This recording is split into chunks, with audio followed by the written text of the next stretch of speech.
তো সৈয়দ মুজতবা আলী বলতেছেন, বাংলা ভাষার জন্ম হলো ভারতের নদিয়া শান্তিপুরে।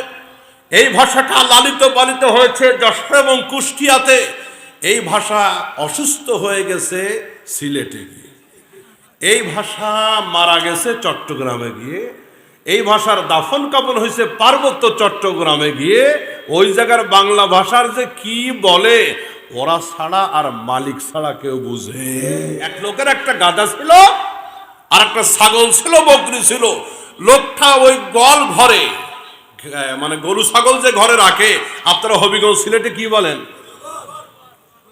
গরুর ঘর না, গরুর ঘর তো এটা ডাইরেক্ট, কিন্তু এর একটা নাম আছে তো ঘরটার, গোয়াল ঘর। যাক আপনারা বুঝলে সারে গোয়াল ঘর। এক দেশের গালি আর এক দেশের বলি, সব দেশের ভাষা কিন্তু একরকম না। ময়মনসিংহ একটা জেলা আছে ঢাকার কাছাকাছি। তো আমি 12-13 বছর আগে প্রথম মাহফিলে গেলাম ময়মনসিংহে। ওদের ভাষা আমি তখনও ঠিক মতো বুঝি না। ময়মনসিংহ ত্রিশাল থানা মাহফিলে গেছি। এক মুরব্বী বাবাজি চাচা, তিনি আমাকে প্রশ্ন করতেছেন, হুজুর আন্নেরা কেলা কেলা আইসুন। ময়মনসিংহের কথা বলতেছি, আমাকে প্রশ্ন করছে মাহফিলে যাওয়ার পরে, হুজুর আন্নেরা কেলা কেলা আইসুন। আমি তো বুঝতে পারি নাই, ভাবলাম হয়তো জিজ্ঞাসা করছে রাস্তায় কেলা কেলা আইসুন মানে রাস্তায় কি কলা টলা পাউরুটি এটা খাইছি কিনা। আমি বললাম না, আমি কলা পাউরুটি কিছুই খাই নাই, আল্লাহ রিজিকে ভাত টাত থাকলে খাবো। পাশের থেকে আর এক লোক বলছে, হুজুর কেলা কেলা আইসুন মানে কলা কলা খাইছুন এগুলি না, আপনারা কে কে আসছেন সেইটা প্রশ্ন করছে। আমি বললাম ও আচ্ছা ঠিক আছে, আমি আসছি, সাথে লোক আছে। এরপরে খাবার দাবার কমপ্লিট করলাম। আমাকে বলছে, হুজুর কাইসুন লইসুন এলা টিক মারা হুইত্তা থাউইন যে, টিক মারা হুইত্তা থাউইন যে। আমি ভালো ভালো হুইত্তা আবার কি হয়, বক্সিং টক্সিং না, ভাষা আমি ঠিক মতো বুঝি নাই। এই যে আমরা বলি পানিকে পানি, পানকে পান, নোয়াখালীতে গেলে পানি কি হয়, হানি। পানরে বলে হান। নোয়াখালী বেগমগঞ্জ একটা জায়গা আছে, এখানে মাহফিলে গেলাম বেশ কয়েক বছর আগে। আমি মনে মনে চিন্তা করলাম আজকে দেখবো, নিজের কানে শুনবো এরা সত্যি পানিকে হানি বলে কিনা। দূর থেকে তো বহুত কিছু শোনা যায়, আল্লাহ যেহেতু আনছে আমাকে নিজের কানে শুনবো। তো যেই বাড়িতে খাবারের ব্যবস্থা করেছে, আমি ওই বাড়ির ভদ্রলোককে প্রশ্ন করলাম, ভাইজান এই যে পানিটা আমাকে খেতে দিয়েছেন আপনি, এই পানিটা কি সাপ্লাই পানি নাকি টিউবওয়েলের পানি? আমার টার্গেট হলো হানি, আমার টার্গেট হানি। তো উনি আমাকে জবাব দিলেন, হুজুর এটা টিউবওয়েলের পানিও কইল না, হানিও। মনের কথা মনে রইল, পূরণ হইল না। আল্লাহ শেষ পেট যখন বিদায় নিয়ে চলে আসবো, এক বোতল পানি এনে বলছে, হুজুর আন্নের ভাবির লাইগা হানিটা একটু হইরে দিউন যে, আন্নের ভাবির লাইগা হানিটা হইরা দিউন যে, মানে পানিটা একটু পড়ে দেন। আল্লাহ আল্লাহ, আমার মনটা এবার শান্তি হয়েছে। আপনাদের সিলেটের ভাষাও কিছুটা ভিন্নতা আছে না নাই? আছে। রাজশাহী চাঁপাই নবাবগঞ্জ যদি কখনো আপনি যান, দেখবেন ওরা থালবর্ষা দন্তর্ষা এগুলিকে স বলে। সেদিন সবাই মিলে ওয়াজ শুনতে শুক্রবারে গেছিলাম, এরা তালবর্ষা দন্তর্ষা বলতে পারে না। অনেক আহলে হাদিস ভাইদের বক্তব্য পাওয়া যায়, দেখবেন এ সা উচ্চারণ করে, তালবর্ষা এরা বলতে পারে না। এটা একটা আঞ্চলিকতা। কি ভাই, একই ভাষা আঞ্চলিকতা ভিন্ন ভিন্ন হওয়ার কারণে এর অনেক কিছু পরিবর্তন হয়ে গেছে। আপনি যদি ঢাকার পুরান ঢাকায় কখনো যান, লালবাগ, ছকবাজার, সদরঘাট এই এলাকায় যদি আপনি কখনো যান, দেখবেন চলতে ফিরতে একে অপরকে বলতেছে আবে হালাই যাসকো। বাবাজিরা মাফ করবেন, এটা ওই এলাকার ভাষা। আমি আবার আপনাকে হালাহমন্দি কইতেছি না, এটা ওই এলাকায় ভাষা, এটা ওদের ন্যাচারাল ভাষা। তো এক জামাই বিয়ে করছে পুরান ঢাকায়, এখনো ভাষার ভাবসা বুঝে নাই। শ্বশুরের সাথে শ্বশুরের বেটা ঝগড়া লাগছে সকালবেলা। এখন শ্বশুর তার ছেলেকে বলছে বাজে কয়টা, অহনুদ্দ ওখানে যাস না কেলা হালায়। ছেলে বলতেছে যাইতাছি, বাপে হালা তো চেতেন কেলা। জামাইটা কাছে এসে বলছে আপনারা বাপ বেটা সকালবেলা ঝগড়া করতেছেন। শ্বশুর বলতেছে আমগো ভিতরে জামাই হালায়, তুমি ঢুকলা কেনা। এক দেশের গালি আর এক দেশের বলি। এই জন্য সৈয়দ মুজতবা আলী একজন বিশ্ববিখ্যাত একজন সাহিত্যিক ছিলেন বাংলাদেশের, সৈয়দ মুজতবা আলী। তিনি তার লেখনীর ভিতরে লিখতেছেন, এই বাংলা ভাষার জন্ম হলো ভারতের নদিয়া শান্তিপুরে। বাংলা ভাষার জন্ম হলো ভারতের নদিয়া শান্তিপুরে। এই ভাষাটা লালিত পালিত হয়েছে যশোর এবং কুষ্টিয়াতে। আমার এলাকা যশোর, ওই এলাকার ফকিরে ভিক্ষা করে, তাও শুনতে ভালো লাগে, মাগো 2 টাকা দিবেন, একটু খাবার কিনে খাবো। ফকিরের ভাষা, কুষ্টিয়া যশোরের। তো সৈয়দ মুজতবা আলী বলতেছেন, বাংলা ভাষার জন্ম হলো ভারতের নদিয়া শান্তিপুরে। এই ভাষাটা লালিত পালিত হয়েছে যশোর এবং কুষ্টিয়াতে। এই ভাষা অসুস্থ হয়ে গেছে সিলেটে গিয়ে, এই ভাষা মারা গেছে চট্টগ্রামে গিয়ে, এই ভাষার দাফন কাফন হয়েছে পার্বত্য চট্টগ্রামে গিয়ে। ওই জায়গার বাংলা ভাষার যে কি বলে, ওরা ছাড়া আর মালিক ছাড়া কেউ বুঝে। সম্মানিত ভাইরা, গোয়েল ঘর, কি ঘর? গোয়াল ঘর। ওই লোকের একটা ছাগল ছিল আর একটা গাধা ছিল। তো যেই গোয়াল ঘরের ভিতরে গাধা এবং ছাগলটাকে রাখতো, এই লোকটা সকালবেলা ঢুকতে গাধাকে একটা থাপ্পড় দিত, বের হইতে আর একটা থাপ্পড় দিত। ছাগল একদিন গাধাকে ডাক দিয়ে বলছে, গাধা তুই তো আসলে একটা গাধা, মালিক তোকে ঢুকতে একটা থাপ্পড় মারে, বের হইতে আর একটা থাপ্পড় মারে। গাধা বলছে, আমি হইলাম গাধা, কিন্তু আমাকে তুমি এত গাধা গাধা বলো কেন?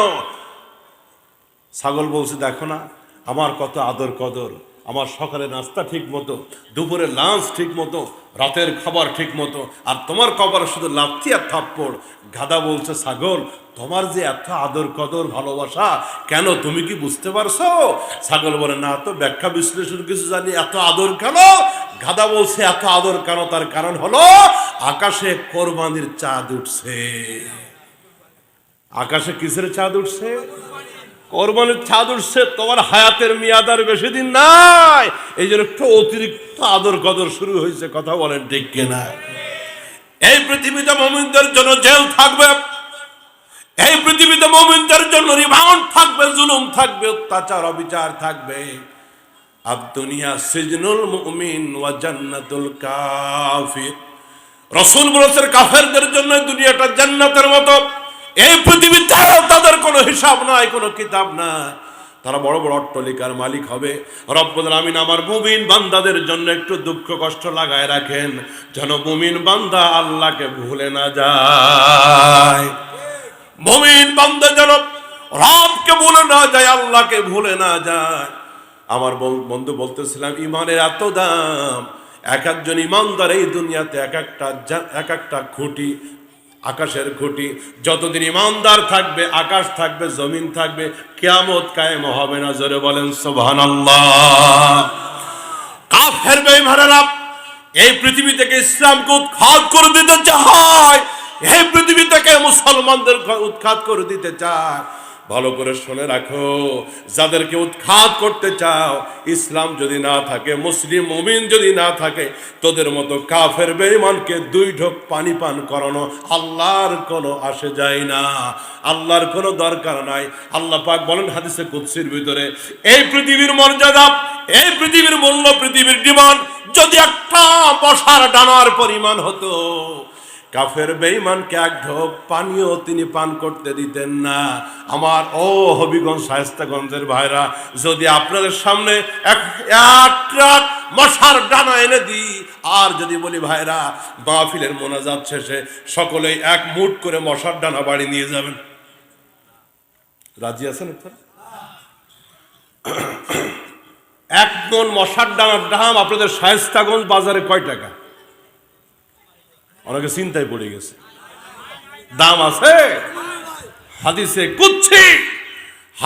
কুদসি হলো কথাটা আল্লাহ, ভাষ্যকার মুহাম্মদ রাসূলুল্লাহ, যেটা সরাসরি কোরআনের আয়াত দিয়ে আল্লাহ পাঠান নয়, কিন্তু রাসূলের মাধ্যমে আমাদেরকে জানিয়েছেন, এটাকে বলা হয় হাদিসে কুদসি। কথাটা কার? আরো জোরে। ভাষ্যকার মুহাম্মদ রাসূলুল্লাহ সাল্লাল্লাহু আলাইহি ওয়াসাল্লাম, নবীজি বলেন, রব্বে কারীম বলেন হাদিসে কুদসি, এই পৃথিবীর মর্যাদা, এই পৃথিবীর জীবন যদি আল্লাহর দরবারে একটা মশার দানার পরিমাণ হতো, আল্লাহ কাফেরকে এক ঢোক পানি পান করতে দিতেন না। বোঝা যায় ওরা যে ফুর্তি, নো চিন্তা, এত রকমের ফুর্তি করতেছে, এত কিছুর মালিক হচ্ছে, এটা আল্লাহর কাছে কোনো দুনিয়ার কোনো দাম। হ্যাঁ, ওরা খেয়ে যাচ্ছে এক কথায় আমাদের ওসিলায়, কথা বলেন ঠিক কিনা? তাহলে বিয়ে বাড়িতে বরযাত্রী খায় জামাইয়ের ওসিলায়, কার ওসিলায়? এখন কোন বিয়ে বাড়িতে যদি জামাই ছাড়া, একেবারে জামাই ছাড়া যদি বরযাত্রী গিয়ে বলে আজকের বিয়েতে জামাই সাহেব আসে নাই, উনি একটু শৌখিন প্রকৃতির মানুষ, রাস্তা একটু ডিস্টার্ব আছে, ভাঙ্গা চোরা, উনি আসবে না, গাড়ি দিয়ে আমাদেরকে পাঠিয়ে দিয়েছে, আমাদেরকে খাওয়ন দাওয়ান আচ্ছা মতো দিয়া মেয়েটা গাড়িতে তুলে দেন নিয়ে যায়। বলেন তো, জামাই ছাড়া বরযাত্রী বিয়ে বাড়িতে গিয়ে যদি খাওয়ন দাবি করে, ওই বিয়ে বাড়ির খাওয়ন কি পেটে যাবে নাকি পিঠের উপর? জি জি জি। তাহলে জামাই ছাড়া বিয়ে বাড়িতে বরযাত্রীর কোনো খাওয়ার উপায় নাই। এই পৃথিবীতে ইমানদারদেরকে বাদ দিয়া কোনো বেঈমান কাফেরও খাবারের কোনো সুযোগ নাই। আচ্ছা, এখন আপনারা বলেন, বিয়ে বাড়িতে জামাইয়ের ওসিলায় যে বরযাত্রী খাইলো, শুধুই কি বরযাত্রী খায় নাকি কুত্তা শিয়ালও কিছু পায়? আরো জোরে বলেন। মনের মতো করে খায়, হাড্ডি খায়, চর্বি খায়, গোশতের টুকরা বাদ যাওয়া মজা করে খায়। এখন যে জামাইয়ের ওসিলায় কুকুর এত মজা করে বিয়ের খাওয়ানগুলি খাইলো, এক সপ্তাহ পরে নতুন জামাই যখন রাতের বেলা বেড়াইতে আসছে শ্বশুর বাড়ি, ওই কুত্তায় ঘেউ ঘেউ করে কামড় দিতে যায় কিনা? আরো জোরে বলেন, যায়। তাহলে আজ আমাদের ওসিলায় যারা খেয়ে যাচ্ছে, ওরা একটা আমাদেরকে দেখে হুমকি দেয়, ধামকি দেয়, কামড় দিতে যায়, এটা ওই কুকুরের স্বভাব, কথা বলেন ঠিক কিনা? আমরা ওদের দুশমন না। এই পৃথিবীর কোনো মুসলমান কোনো কাফের রাষ্ট্রে বোমা হামলা করে না, ক্লাসিনকোপ দিয়ে তাদেরকে হত্যা করে না, তাদের মন্দির প্যাগোডা গির্জা ভাঙ্গে না। এই পৃথিবীর মুসলমানরা শান্তিকামী, তারা কারো শত্রু না। কিন্তু ওরা আমাদের বিরুদ্ধে যতই ষড়যন্ত্র করুক, ইনশাআল্লাহ কিয়ামত পর্যন্ত ইসলাম থাকবে, মুসলিম থাকবে, ওরা টিকতে পারবে। আচ্ছা ভাইরা, আপনারা বলেন তো, এই যে মুখের ভিতরে জিহ্বা আছে, এরপরে দাঁত আছে, আপনারা বলেন দাঁতের ফাঁকের ভিতরে যদি গোশত বেঁধে যায়, গোশত আটকে যায়, সবার আগে কে দৌড়ায় আসে? জিহ্বা আসে। কাঠিকুটি কিছুই খুঁজে পাচ্ছেন না, কিন্তু ফাঁক দিয়ে জিহ্বা কিন্তু ব্যস্ত হয়ে গেছে। গুতায় ঠেলে গোশতের টুকরা দাঁতের ফাঁক দিয়ে কেমনে বের করে দেওয়া যায়, জিহ্বা বন্ধুর মতো হয়ে তার সহযোগিতা করতেছে, কথা বলেন ঠিক কিনা? তাহলে যে জিহ্বা দাঁতের এত বড় বন্ধু, ওই দাঁত কিন্তু সুযোগ পাইলে জিহ্বাকে কামড় দিতে ছাড়ে না। এখানে যারা বসা আছেন, জিন্দেগিতে দাঁতের কামড় জিহ্বায় খান নাই, এরকমের একটা লোক হাত দেখান, আমি তাকে নিশ্চিত 2 টাকা পুরস্কার দেব। একটা লোক হয়তো বলতে পারবে না, হুজুর আমি জিহ্বার কামড়, দাঁতের কামড় জিহ্বায় খাই নাই। তাহলে যেই জিহ্বা দাঁতের এত বড় বন্ধু, দাঁত সুযোগ পাইলে তারে কামড় দিতে ছাড়ে। আজ পৃথিবীর মুসলমানেরা শান্তিকামী জাতি, কত বড় শান্তিকামী দেখেন। এই যে বার্মা, মায়ানমারে এত বড় হামলা হলো, আক্রমণ হলো, জবাই করে পুড়িয়ে পুড়িয়ে আমার মুসলিমগুলিকে হত্যা করা হলো, লাখ লাখ রোহিঙ্গা মুসলিমদেরকে দেশ ছাড়া করলো, তারা বাংলাদেশের জমিনে আসলো। যেই মুহূর্তে বার্মাতে ঝালিয়ে পুড়িয়ে হত্যা করে, কেটে হত্যা করে মুসলিমদেরকে হত্যা করা হচ্ছিল, শেষ করে দেওয়া হচ্ছিল, এই বাংলাদেশেও কিছু বৌদ্ধ বসবাস করে কিনা ভাইরা? আপনার বলুন তো, আমরা কোনো বৌদ্ধের গায়ে কি হাত দিয়েছিলাম? আমরা তাদের কোনো মন্দির প্রাগডাতে আক্রমণ করেছিলাম? আমরা যদি সহিংস জাতি হতাম, এই পৃথিবীতে বাংলাদেশে একটা বৌদ্ধের বাচ্চা নিঃশ্বাস নেওয়ার সুযোগ তার ছিল না। কিন্তু আমরা শান্তিকামী, কথা বলেন ঠিক কিনা? আমরা শান্তিকামী। তাহলে আল্লাহ রাব্বুল আলামিন আমাদেরকে ইমানদার বলে ডাকলেন, আলহামদুলিল্লাহ জোরে বলেন, আরো জোরে বলেন আলহামদুলিল্লাহ। রাব্বুল আলামিন আমাদেরকে ইমানদার বলে ডাকলেন। এরপরে বলতো, শ্রীবান্দারের আমি একটা আদেশ তোমাদেরকে করব, ইয়া আইয়ুহাল্লাযীনা আমানু সাল্লু আলাইহি ওয়া সাল্লিমু তাসলিমা। নবীর উপর তোমরা দুরূদ পড়ো, নবীর উপরে তোমরা দুরূদ পড়ো এবং ওয়া সাল্লিমু তাসলিমা, যথাযোগ্যভাবে আমার রাসূলের উপরে তোমরা সালাম পেশ করো। লাভ হবে কি? আমরা তো বেনিফিট ছাড়া চলতে রাজি না। আমরা জাতে বাঙালি, লাভের খবর না শুনলে আমরা লাভ দিতে রাজি না। মাশাআল্লাহ ভাই, লোক আগের থেকে কিছু বাড়ছে তো না? আলহামদুলিল্লাহ বলেন। তাহলে আজকে আমি কিন্তু শেষ। মেহেরবানি করে এভাবেই বসে থাকেন আর এই 20-25 মিনিট ইনশাআল্লাহ। একটু ধৈর্য ধরে খেয়ে উঠবেন না। লোকজন বেড়েছে, আপনারা বসেছেন, আমি আর 20 মিনিট সর্বোচ্চ আধা ঘন্টা কথা বলবো। এরপর আপনাদেরকে নিয়ে দোয়া হবে, হুজুর দোয়া করবেন ইনশাআল্লাহ। আমিও ঢাকায় চলে যাব। লাভটা কি হবে?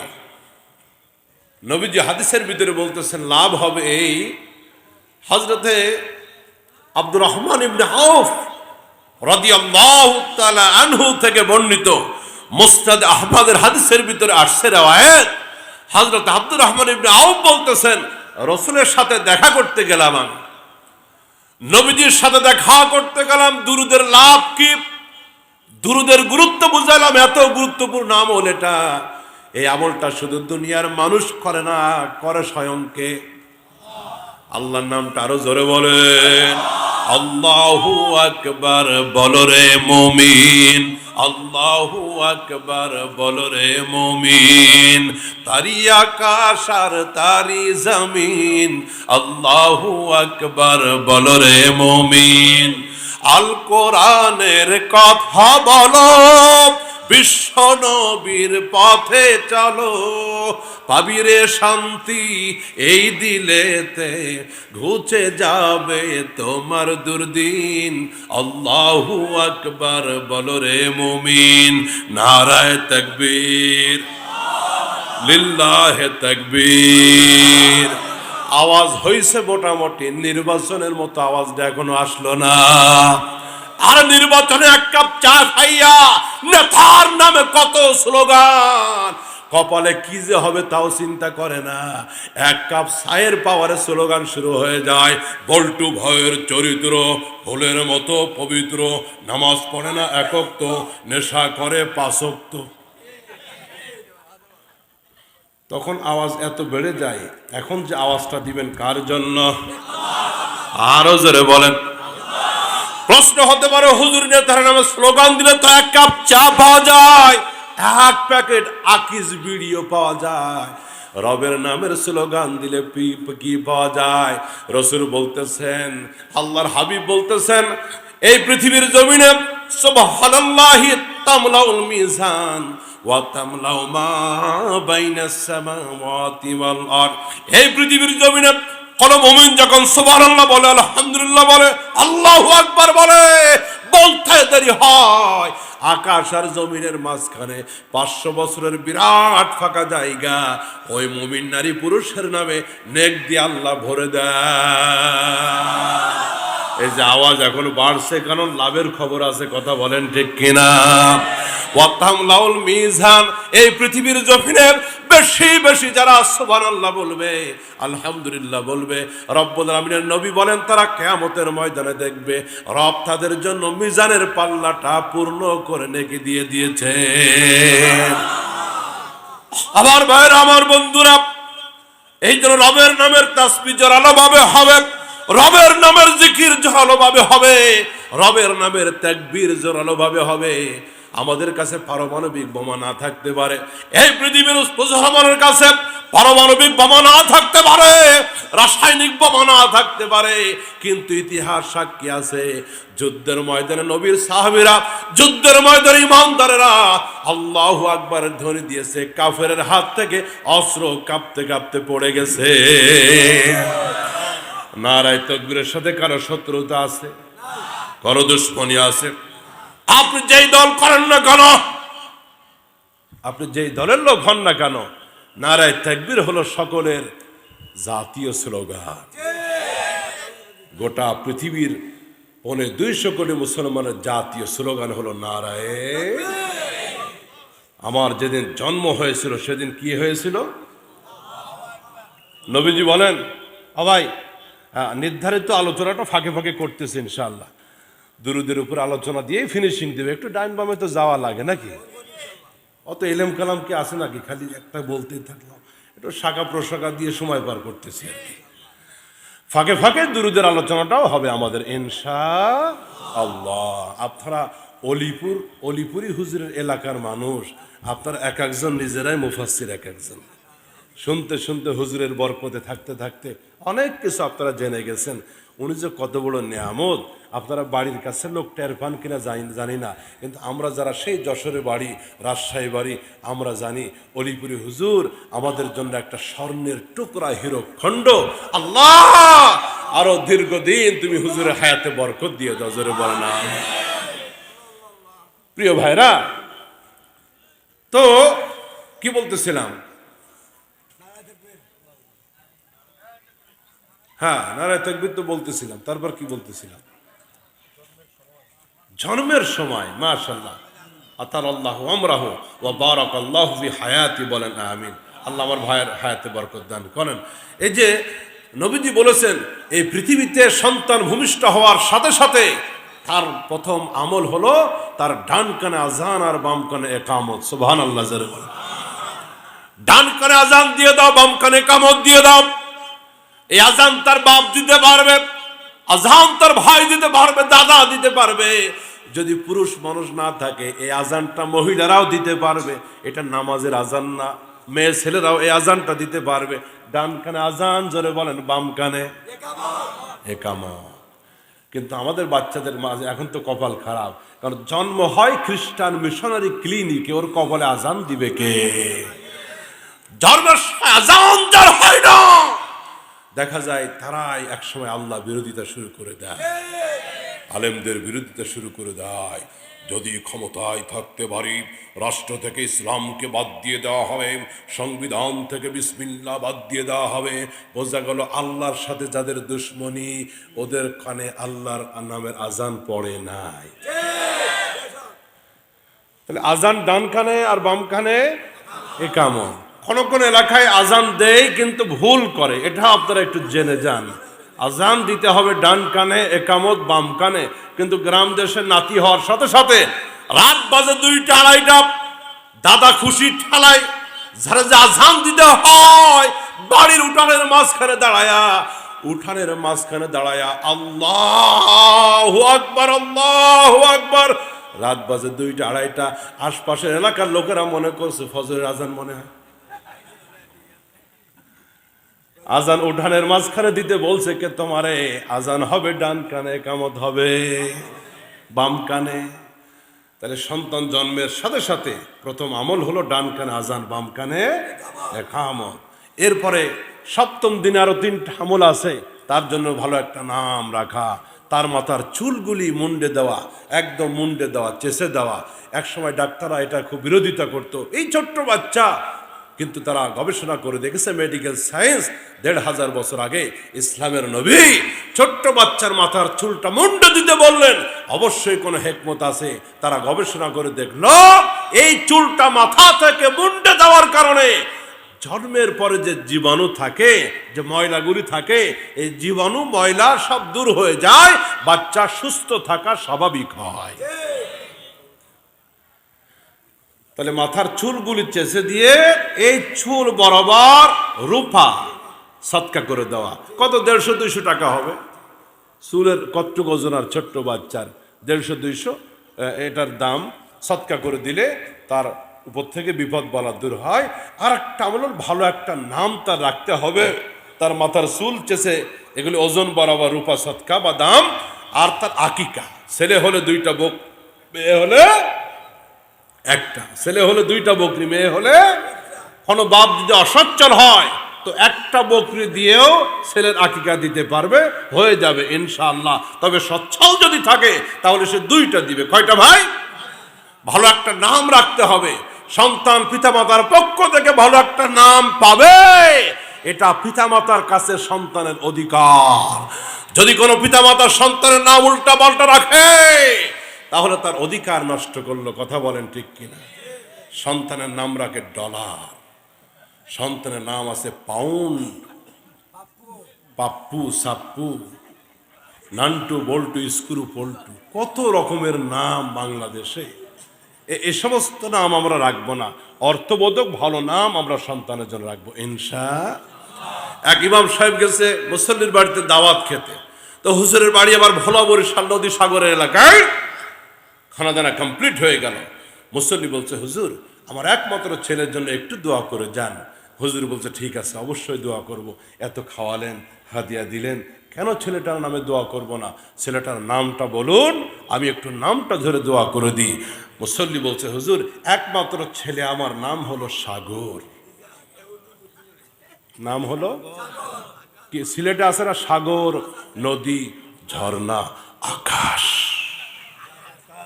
এই নাম আছে না? নাই। তো মুসল্লি যেই বলছে, হুজুর একমাত্র ছেলের নাম হলো সাগর, ইমাম সাহেব বলছে, ভাইজান যা খাইছি এটার বিল দিব, উল্টা জরিমানা দিব, কিন্তু আপনার সাগরের নামে আমি বাড়ি মানে দোয়া করতে পারবো না। মুসল্লি বলছে, হুজুর একমাত্র ছেলে সাগর, আপনি কেন দোয়া করতে পারবেন না? হুজুর বলছেন, আমার বাড়ি তো নদী ভাঙা এলাকায়, এই সাগরে 5 বার বাড়ি ভাঙছে। আমার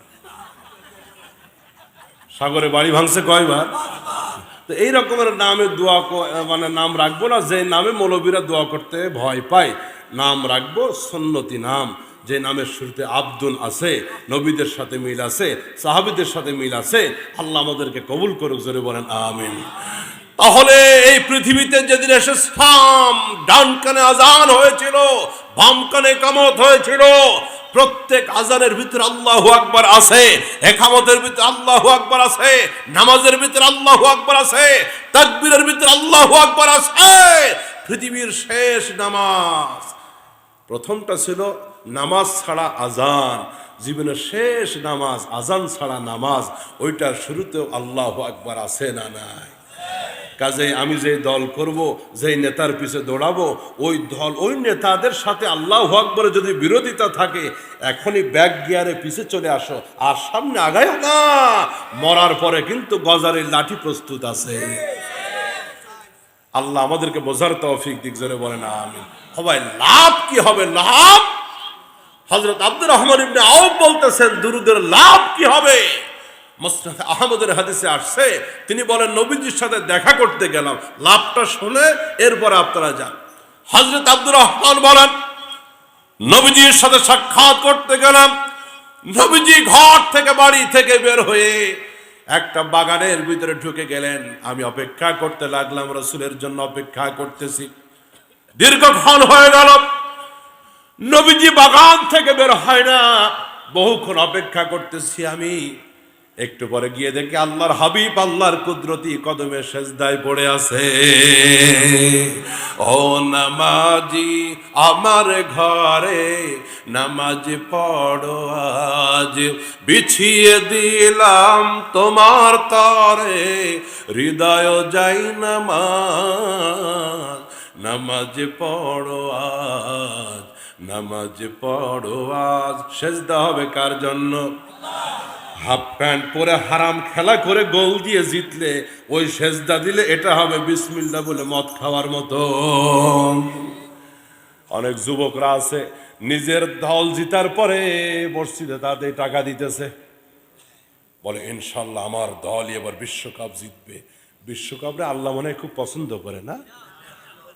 জুয়া আছে, বেপর্দা আছে, নারীদের নাচানাচি আছে, এর ভিতরে কত মদ পান আছে, কত লটারি আছে। দেখেন সেই বিশ্বকাপ চলতেছে কাতারে, খেলতেছে ব্রাজিল আর্জেন্টিনা, আর জুয়া চলতেছে বাংলাদেশের জেলায় জেলায়। হ্যাঁ, গত পরশু দিনকে দেখলাম না গতকাল জানি দেখলাম, নিজের দল হারার কারণে স্ট্রোক করে 2 জন মরে জান্নাতে চলে গেছে।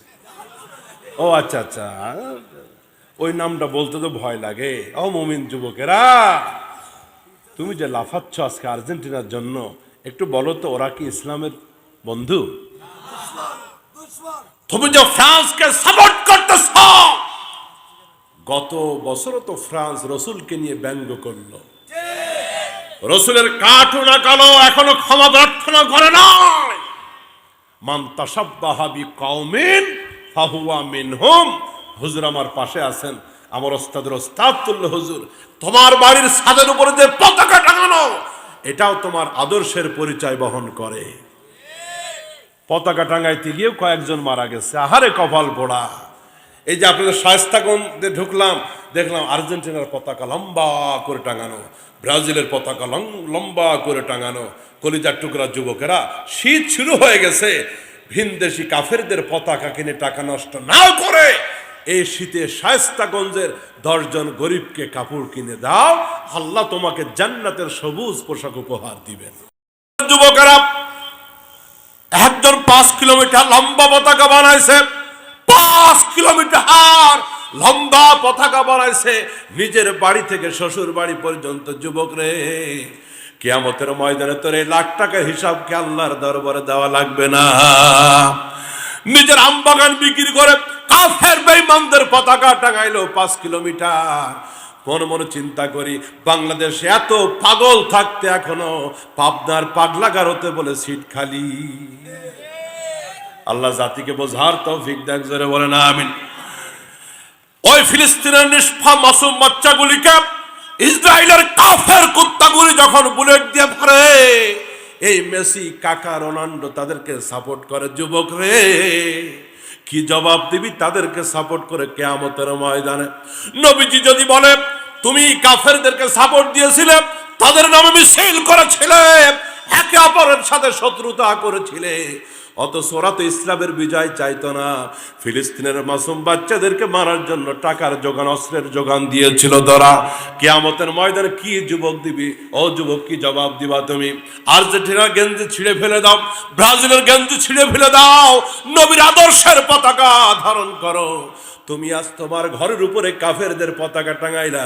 তুমি কি জানো না, মুতার যুদ্ধে 3 জন সাহাবী এই ইসলামের পতাকা, কালিমার পতাকা মাটিতে যেন না পড়ে যায়, নবীর 3 জন সাহাবী একে একে জীবন দিয়ে দিল।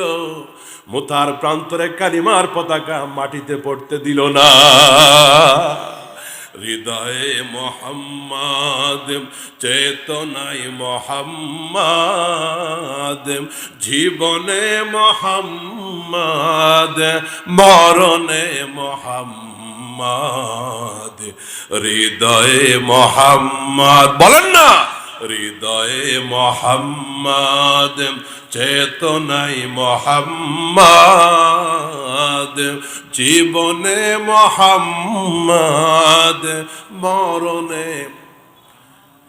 কত ব্যথা কত ভাবে সয়েছ যে তুমি, তোমারই খুনে লাল তায়েফের ভূমি।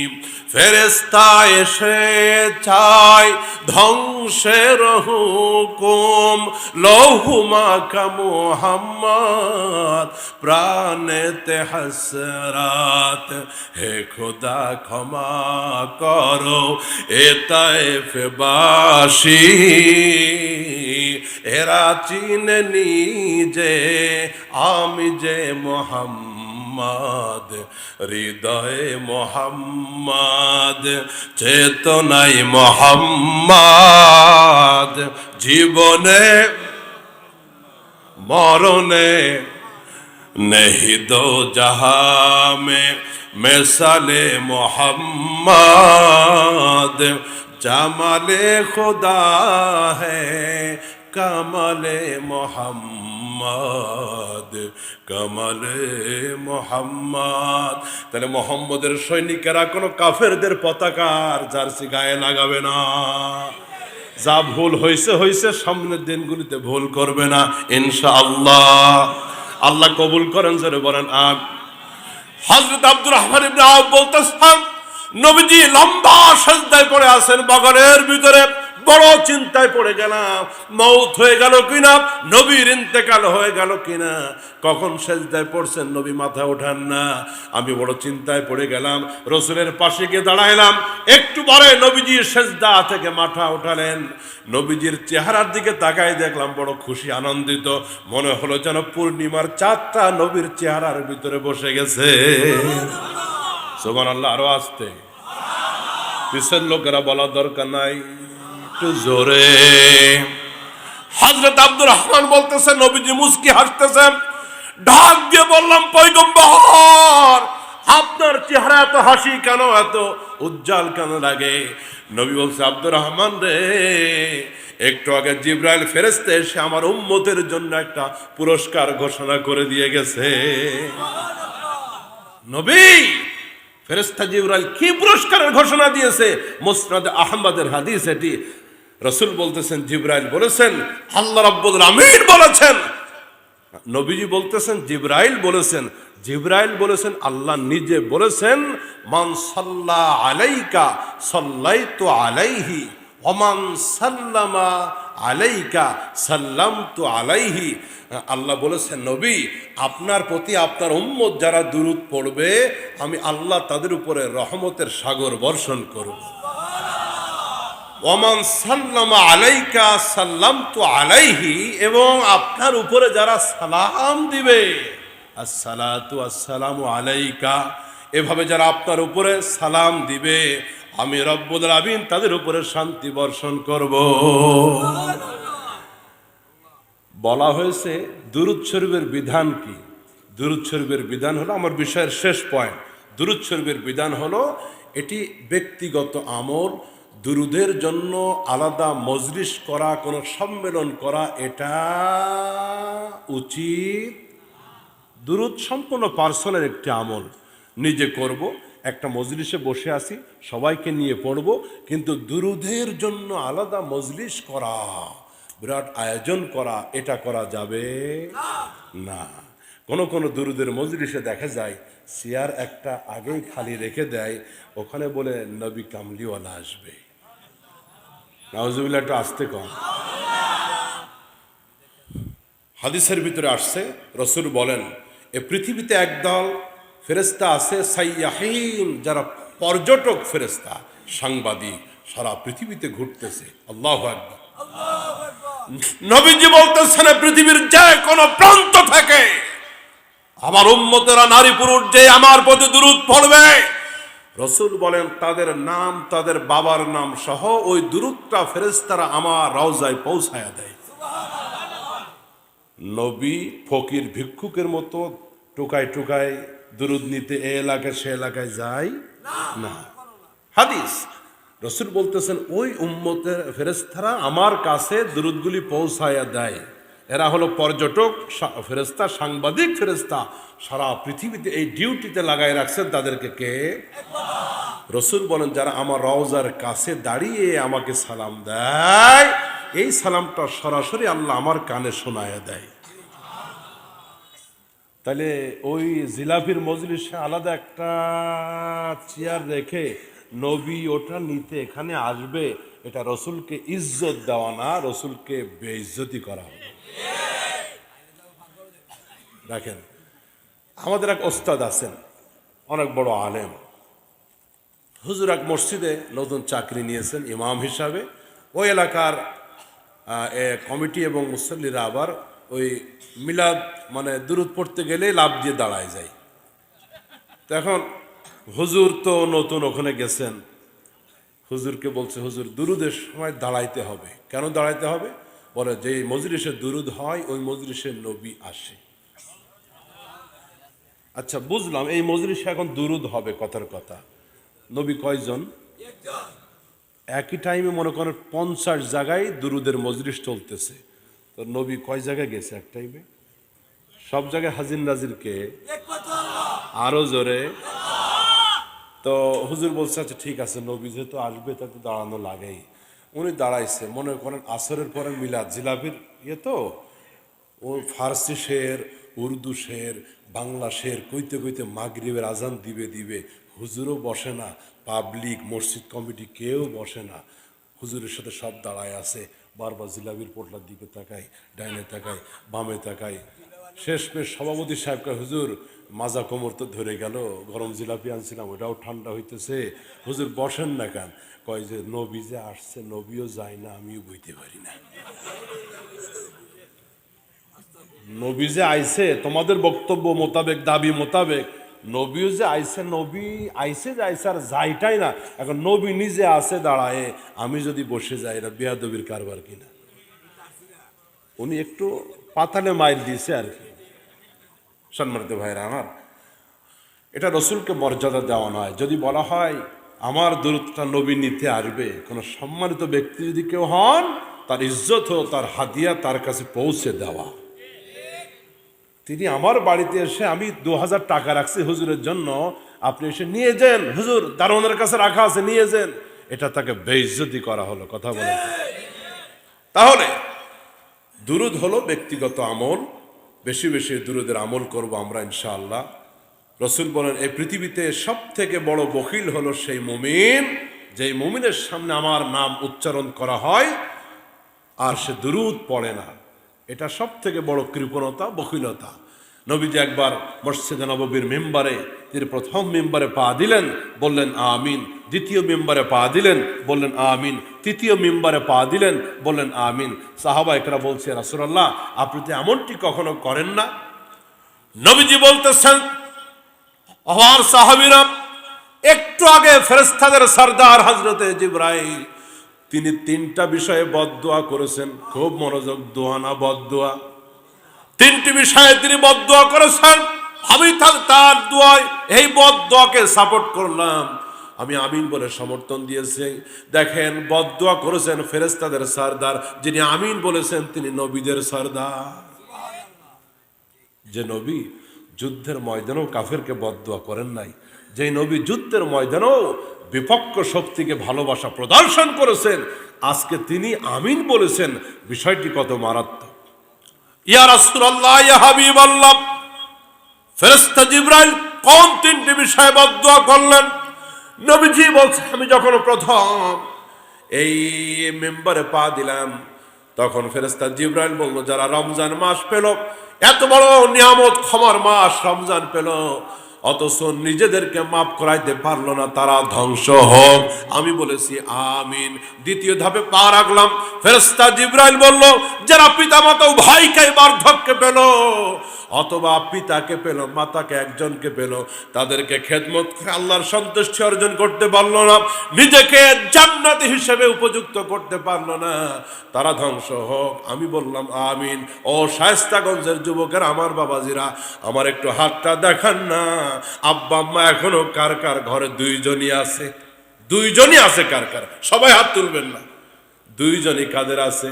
মাশাআল্লাহ, সৌভাগ্যবান, হাত নামান। 2জনই নাই কার? আব্বাও নাই, মাও নাই, এমন হতভাগা কারা? হাত নামান। একজন আছে, আব্বা আছে অথবা মা আছে। আমারও আব্বা চলে গেছে, আম্মা আছে, আমি আপনাদের দলে। আপনের চেয়ে আপন আমার এই না দুনিয়ায়, সে যে আমার জনম দুঃখী দরদিনী মায়। দিলটা নরম করে দেন, আলোচনা শেষের দিকে। আপনের চেয়ে আপন আমার এই না দুনিয়ায়, সে যে আমার জনম দুঃখী দরদিনী মায়, সে যে আমার জনম দুঃখী দরদিনী। 10 দিন গর্ভে থেকে কষ্ট দিলাম কত,